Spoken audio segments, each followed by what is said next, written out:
የሚያጽናኑበት ምክር ምዕዳን የሚሰጡበት 48 አዳራሽ ተሰርቷል። ምኩራብ ምንጩ ከዚህ ነው። ሁለተኛው አገልግሎቱ ሰው ወንጀል ቢሰራ ወንጀሉ ተጣርቶ እስኪፈረድበት ድረስ ወንጀሉን የሰራበት ሰው በስሜት እርምጃ እንዳይወስድበት ሻሽቶ የሚያመልጥበት ሀገረ ምስካይ የመማፀኛ ከተማ ይሆን ዘንድ በዋናነት ስድስቱን እግዚአብሔር በዚህ መንገድ ለይቷቸዋል። ይቺ በከነዓን የተሰራችው የመማፀኛ ከተማ የቤተ ክርስቲያንን ሕይወት የምትገልጽ ነች። ወደዚያ የገባ ሰው በስተት በደል ሰርቶ ወደዚያ የገባ ሰው በዚያ በከተማው ውስጥ እያለ ጠላቱ ምንም ማድረግ አይችልም። በከተማው ውስጥ የሚኖረውም ሊቀ ካህናቱ እስኪሞት ድረስ ብቻ ነው። ሊቀ ካህናቱ በዚያን ወራት የተሾመው ሊቀ ካህናት ከሞተ በኋላ በእስራኤል ስርዓትና ሕግ ያ ሰው ከመማፀኛ ከተማው ወጥቶ በነፃነት መኖር ይችላል። ያ ሊቀ ካህናቱ እስከሚኖር በመማፀኛ ከተማው እንዲቆይ የብሉይ ኪዳን ሰዎች ነፍሳቸው መማፀኛ በሆነች በእግዚአብሔር እጅ ውስጥ ነገር ግን ሲኦል በሚባለው ዓለም ውስጥ ትኖር ነበር። ሊቀ ካህናቱ ከሞተ በኋላ ከሲኦል እንደሚወጣ ከመማፀኛ ከተማ እንደሚወጣና ያለ ስጋት እንደሚኖር በዕለተ ዓርብ ሊቀ ካህናታችን ክርስቶስም ከሞተ በኋላ በሲኦል የነበሩት ነፍሳት ሁሉ በእርሱ ሞት እንደሚወጡ አመላካች ነበር። ብሉይ ኪዳን እንደዚህ ሆኖ ሐዲስ ኪዳን የተወለደበት የሐዲስ ኪዳን ምንጫችን ነው። ብሉይ ኪዳን የሌለው ሐዲስ ኪዳን የለውም። ጌታ ማቴዎስ 25 ላይ ላለው ይጨመርለታል ያለው ይሄንን ነው። ብሉይ ኪዳን ለያዘ ሐዲስ ኪዳን ይጨመርለታል። ሐዲስ ኪዳን ለያዘ ምስጢሩን ሥላሴ ይገልጹለታል ማለት ነው። በዛሬው ዕለት ጌታችን ኢየሱስ ክርስቶስ ወደ ምኩራብ ገብቶ እንዲያስተማረ ወንጌሉ ይነግረናል። ምኩራቡ የአይሁድ ምዕመናን የሚሰበሰቡበት ነው። ጌታም የኦሪት ጌታዋ ሲሆን እግዚአብሔር ኦሪት ገብረ በሕገ ኦሪት ከመይሳይጦሙ ለእለ ኦሪት በኦሪት ያሉትን ወገኖቹ ያደርጋቸው ዘንድ ኢየሱስ ክርስቶስ እንደ ኦሪታውያን ወያኔሊ ገይሰ ምኩራበ በሌሊት ማልዶ ወደ ምኩራብ ይሄድ ነበር፣ በዚያም ያስተምራቸው ነበር ይላል። ክርስቶስ ሁላችንን የሰበሰበን እንደዚህ ሆኖ ነው። ሠራኤ ሕግ ክርስቶስ ሕግን የሰራ በሕግ ውስጥ አልፎ ነው ሁላችንን አካሉ ቤቱ ያደረገ ስሙ የተመሰገነ ይሆነልን። በዚህ ቀን ጌታችን ገብቶ አይሁድን አስተማራቸው። ኦሪቱ ስለሱ እንደተናገረ አስተማራቸው።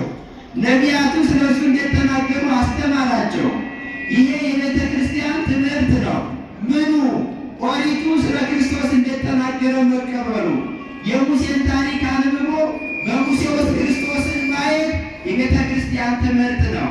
የሙሴን በትር አይቶ በሙሴ በትር ውስጥ የክርስቶስን መስቀል ማየት መረዳት ይህ የቤተ ክርስቲያን ትምህርት ነው። ነቢያትን አይቶ በነቢያት ትምህርት ውስጥ የሐዋርያትን ትምህርት መስማት ይሄ የቤተ ክርስቲያን ትምህርት ነው። ስለዚህ ገብቶ ኦሪቱን ያስተምራቸዋል። ሙሴ ስለኔ ጻፈ ይላቸዋል። ኢያሱ ስለኔ አስተማረ ይላቸዋል። ኢያሱ የስሙ ትርጓሜ መድኃኒት ማለት ነው። እኔም መድኃኒት ነኝ ይላቸዋል። ኢያሱ ተዋግቶ ከእስራኤል ጠላትን ያጠፋ ነው። እኔም እንዲሁ መንፈሳዊ ጠላት ዲያብሎስን ከእናንተ የማርቅላችሁ ነኝ ይላቸዋል። ኢያሱ ጊዜያዊ ርስትን አውርሳቸዋል። እኔ ሰማያዊ ርስትን የማወርሳችሁ ነኝ ይላቸዋል። እየሰማችሁ ነው ምእመናን? እንዴት አደራችሁ? ሙሴ ጊዜያዊ መናን አብልቷቸዋል። እኔ ከሰማይ የወረድኩ በልታችሁን ሕይወት የምሆናችሁ መና ነኝ ይላቸዋል ኢየሱስ ክርስቶስ። ዳዊት ስለኔ ዘምሯል ይላቸዋል። ቀዳማዊነቴን ተናግሯል ይላቸዋል። ዳህራዊነቱን ፍጻሜን መሆኔንም ስለኔ ተናግሯል ይላቸዋል። ኢሳይያስ ስለኔ ተናግሯል ይላቸዋል። እንደዚህ እያደረገ ኦሪቱን ነቢያቱን እየተረጎመ መድኃኒታችን ኢየሱስ ክርስቶስ በምኩራብ ሰብስቦ ያስተምራቸው ነበር ማለት ነው።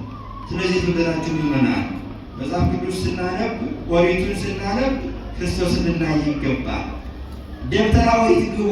ንዋየ ቅድሳቷ ከወርቅ የተሰሩ ከማይነቅዝ እንጨት የተሰራ ነው። ይሄ የክርስቶስን ሕይወት የሚገልጽ ነው። ወርቅ ነው፣ ጽሩይ ነው። አንተም ጽሩይ ባሕርይ ነህ እያለ ነው። ሙሴ ለሕዝቡ ኃጢአት የሚያስተሰርይበት ታላቅ መሠዊያ ሠራ። ያ መሠዊያ መስቀል ነው። በላዩ ላይ በጉን አርዶ የበጉን ስብ ያጤስበታል። ያ መሥዋዕቱ በዕለተ ዓርብ ክርስቶስ ደሙን ማፍሰሱ ሥጋውን መቁረሱ ነው። እንዲህ አድርገን ኦሪትን በወንጌል ውስጥ ወንጌልን በኦሪት ውስጥ እናገኛታለን ማለት ነው። እና በዛሬው ዕለት ጌታችን ኢየሱስ ክርስቶስ ምኩራብ ውስጥ ሄዶ አስተማረ። ሲያስተምር ሰሎሞን በሠራው በታላቁ ቤተ መቅደስ ውስጥ ከዘመን ብዛት የተነሳ የማይገባ ሥራ ሲሰሩ አገኛቸው። እርሱ የሰሎሞን ቤተ መቅደስ በናቡከደነፆር ተቃጥሎ ኋላ እነ ዕዝራ በቁጭት ሰርተውት ነበረ። በተሰራው ቤተ መቅደስ ውስጥ ንግድ ተጀምሮበት ነበር። የተሰረቀው ይሸጥበታል፣ የተቀማው ይሸጥበታል፣ በሐሰት እየተማለ ይሸጥበታል። ይህንን አገኘና ጌታ ምን አላቸው? ወኢትግበሩ ቤታዌ ቤተ ምስያት፣ የአባቴን ቤት የንግድ ቤት አታድርጉ። ቤቴሰ ቤተ ጸሎት ይሰመይ፣ ቤቴ የጸሎት ቤት ይባላል። አንትሙ ሰረሰይክሙ በበዓተ ፈያት፣ እናንተ ግን የሌባ የወንበዴ ዋሻ አደረጋችሁ ብሎ ለዚያች ቤተ መቅደስ እግዚአብሔር ተናገረናል።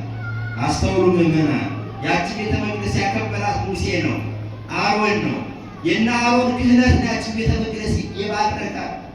ያችን ቤተ መቅደስ ያከበራት የበጎቹ የፍየሎቹ ደም ነው። ያችን ቤተ መቅደስ የከበረችው በሲና በመላኩ እጅ በፍጡር በሙሴ በተሰራች ስርዓት ነው።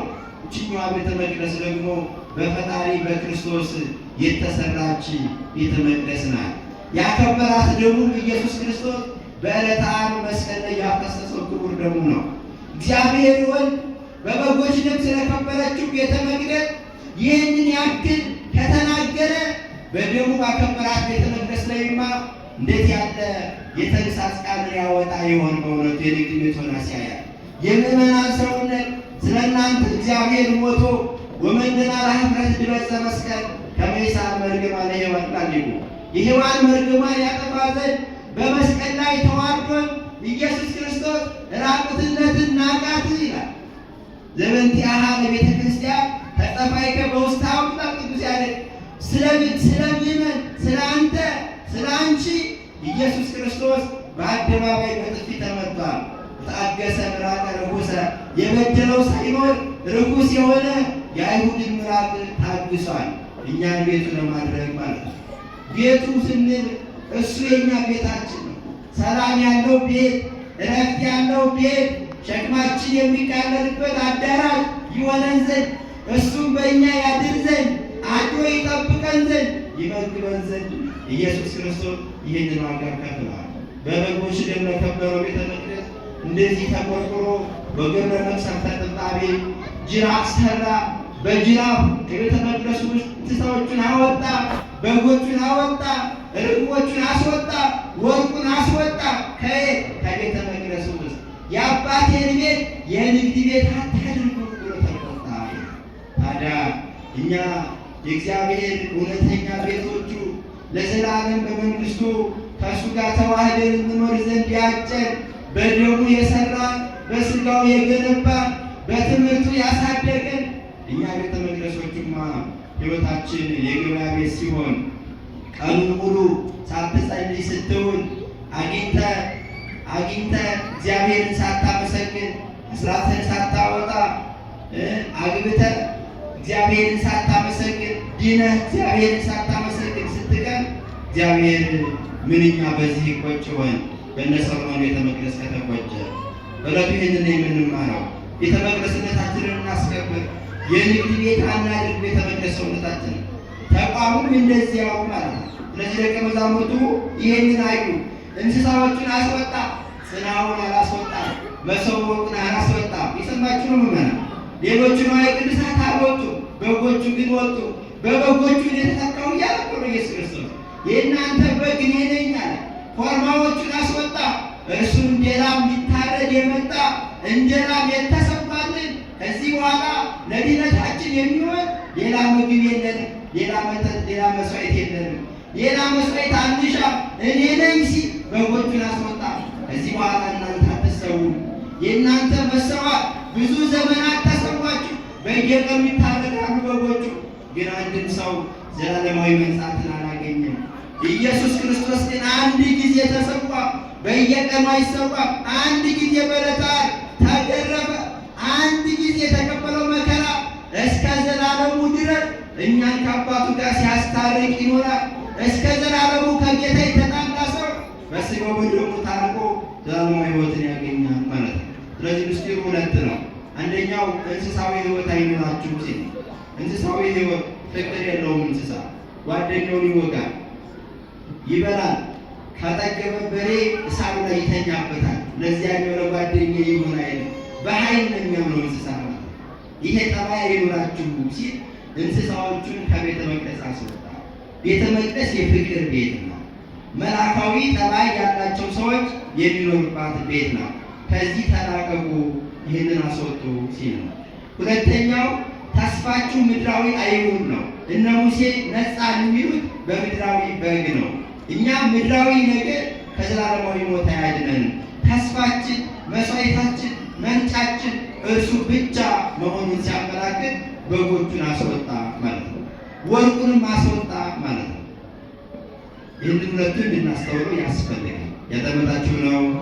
እግዚአብሔር ከሁላችን ጋር ይሁን። ሌላው በዚህ ቀን ጌታችን ኢየሱስ ክርስቶስ ይህንን ሲያደርግ ደቀ መዛሙርቱ ምን አስተዋሉ ነው የሚለው። ደቀ መዛሙርቱ የቤትህን ቅናት በላኝ የሚለውን አስተዋሉ ይላል ዳዊት የተናገረው። ቤቱ ሰሎሞን ደግሞበታል። የዚያ ቤት ቅናት እግዚአብሔርን የቤት ቅናት በላኝ ተብሎ እንዲነገርበት አደረገ ማለት ነው ለክርስቶስ። የእኛ ቤተ መቅደስነት ቅድም እንዳልነው አነጸ መቅደሶ በአርያም ወሳራራ ውስተ ምድር ዘለዓለም፣ በሰማያዊት ቤተ መቅደሱ መላእክት በሚያመሰግኑባት አምሳል የተሰራች ነች ይችኛዋ ቤተ መቅደስ። እንዴት አባ ጊዮርጊስ ዘጋስጫ እንዲህ ይላሉ፣ ወባቲ በዛቲ ቤተ ክርስቲያን ስርዓተ መላእክት አርአያ ዘበሰማያት። ለዚች ቤተ ክርስቲያን የመላእክት ስርዓት አላት። አስተውሉ፣ የምድራውያን ነገሥታት ስርዓት አይደለም ያለ፣ የመላእክት ስርዓት አላት። ቆሞ ማመስገን፣ ቆሞ መዘመን የመላእክት ስርዓት ነው። በአንድነት ቅዱስ ቅዱስ ማለት የመላእክት ስርዓት ነው። እርሱን መፍራት፣ ፊታቸውን ይሸፍናሉ በክንፋቸው መላእክት፣ የመፍራት ምልክት ነው። ይሄ የመላእክት ስርዓት ነው። ስርዓታችን ይሄ ነው፣ ንግድ አይደለም። የቤተ መቅደስ ስርዓት ቤተ ክርስቲያን ሰል የሰል በጽርሐ ዘለዓሉ። ይቺ ቤተ ክርስቲያን ጭቃዋ፣ ብሎኬቷ ምድራዊ ሊያስመስላት አይችልም። በላይ ባለች በማትታይ በማትመረመር በጽርሐ ባለችው በሥላሴ ቤተ መቅደስ ትመስላለች። የዚህ ቤተ ክርስቲያን ልኳ መጠኗ በላይ በሰማይ ያለችው ቤተ መቅደስ ነው። ስለዚህ ልኳ ያቺ ከሆነች እንደዚያችኛዋ የምስጋና ቤት ብቻ ናት ማለት ነው። ስለዚህ ኤራቅስ የሚባል የቤተክርስቲያን አባት ምን ይላል? እይክል ልብ ይትናገር በባይነብን ዘቤተ ክርስቲያን። ቤተ ክርስቲያን ያላት የሀብቷን የንጽህናዋን ብዛት የሰዎች ልቡና ሊመረምረው አይችልም። የሰዎችም አንደበታቸው ሊናገረው አይችልም። ቤተ ክርስቲያን ከመመርመር በላይ ነች። ቤተ ክርስቲያን ረቂቅ ነች። ጽርሐ ወደ ላይ ጫፏ አይታወቅም፣ ወደ ታችም ወደ አገኙና አትታወቅም። ይችን ቤተ ክርስቲያን ብዛቷ አይታወቅም። አሁን አንዳንድ ሰው በቁጥር አነስን እኛ ትንሽ ነን ይላል። እኛም ማናውቃቸው የቤተ ክርስቲያን አካላት የሆኑ እጅግ ብዙ ናቸው፣ ስውራኑ ብሔረ ብፁዓን ያሉት የእኛ አካል ናቸው። በሰማይ ያሉት መላእክት የቤተ ክርስቲያን አካል ናቸው። ራሱ ክርስቶስ የቤተ ክርስቲያን ራሷ ነው። በብሔረ ብፁዓን ያሉት በብሔረ ሕያዋን ያሉት እና አቡነ አረጋዊ የቤተ ክርስቲያን አካል ናቸው። ስለዚህ የቤተ ክርስቲያን ብዕሏ ሀብቷ አይታወቅም። ታዲያችን ቤተ ክርስቲያን የማይገባ ነገር ማድረግ የቤት ቅናት በላኝ ብሎ ያናግራል ማለት ነው። እንዴት አደራችሁ? ቤተክርስቲያንን ሊቁ ሲገልጻት አኮኑ ላለው በመዋዕለ ኖህ ሁሎሙ ታግሉ በኖህ ዘመን ያሉ ሁለት ወገን ናቸው።